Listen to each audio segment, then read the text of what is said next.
ನಾವು ಯಾರಿಗೇನು ಕಡಿಮೆ ಇದ್ದೇವೆ? ಹಾಗೊಂದು ನಮ್ಮಲ್ಲಿ ನಮಗೆ ಕೀಳರಿಮೆ ಏಕೆ?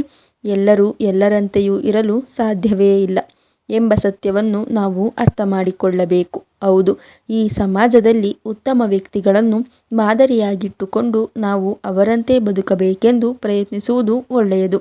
ಹಾಗೆಯೇ ಅತ್ಯುತ್ತಮ ಸಾಧಕರನ್ನು ನೋಡಿ ಅವರಷ್ಟೇ ಎತ್ತರಕ್ಕೆ ಬೆಳೆಯಬೇಕೆಂದು ಬಯಸುವುದು ತಪ್ಪಲ್ಲ.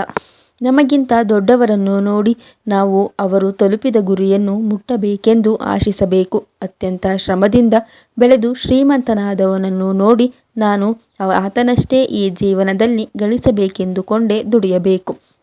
ಅತ್ಯಂತ ಶಿಸ್ತಿನ ಜೀವನ ನಡೆಸುವವರನ್ನು ನೋಡಿ, ಅತ್ಯಂತ ಕ್ರಿಯಾಶೀಲರಾಗಿರುವವರನ್ನು ಗಮನಿಸಿ, ಉತ್ತಮ ಅಭಿರುಚಿಯ ವ್ಯಕ್ತಿಗಳನ್ನು ಅನುಸರಿಸಿ, ಉತ್ತಮ ನಾಯಕತ್ವ ಹೊಂದಿರುವವರನ್ನು ಹಿಂಬಾಲಿಸಿ ನಾವು ಅವರಂತೆಯೇ ಆಗಬೇಕೆಂದು ಅಂದುಕೊಳ್ಳುವುದು ಉತ್ತಮ. ಭವಿಷ್ಯದ ದೃಷ್ಟಿಯಿಂದ ಸುಂದರ ಬದುಕನ್ನು ರೂಪಿಸಿಕೊಳ್ಳುವ ನಿಟ್ಟಿನಲ್ಲಿ ಸೂಕ್ತವೇ ಸರಿ ಮತ್ತು ನಾವು ಅದನ್ನು ಮಾಡಲೇಬೇಕು. ಆದರೆ ಒಬ್ಬ ಶ್ರೀಮಂತ ಐಷಾರಾಮಿ ಜೀವನ ಶೈಲಿ ಕಂಡು ನಾವು ಆತನಿಗೆ ಸರಿಸಮ ಅಲ್ಲವೇ ಅಲ್ಲ, ಆತನಷ್ಟು ಯೋಗ್ಯತೆ ನನಗೆಲ್ಲಿಯದು ಅಂದುಕೊಳ್ಳುವುದರಲ್ಲಿ ಅರ್ಥವೇ ಇಲ್ಲ. ಕಾರಲ್ಲೇ ಓಡಾಡುವವರನ್ನು ನೋಡಿ ನಾವು ಬಸ್ಸಿನಲ್ಲೋ ಇತರೆ ಸಾರ್ವಜನಿಕ ವಾಹನಗಳಲ್ಲೋ ತಿರುಗಾಡುವುದಕ್ಕೆ ಮುಜುಗರ ಪಟ್ಟುಕೊಳ್ಳಬೇಕಿಲ್ಲ. ದುಬಾರಿ ಉಡುಗೆ ತೊಡುಗೆಯೊಂದಿಗೆ ಮೆರೆಯುವವರ ಎದುರು ನಾವು ಕೀಳರಿಮೆಯಿಂದ ಕುಗ್ಗಬೇಕಿಲ್ಲ. ಅಧಿಕಾರ ಅಂತಸ್ತಿನಲ್ಲಿ ವಿರಾಜಮಾನರಾದವರ ದರ್ಪ ಕಂಡು ನಾವು ಅಯೋಗ್ಯರೆಂದುಕೊಳ್ಳಬೇಕಿಲ್ಲ.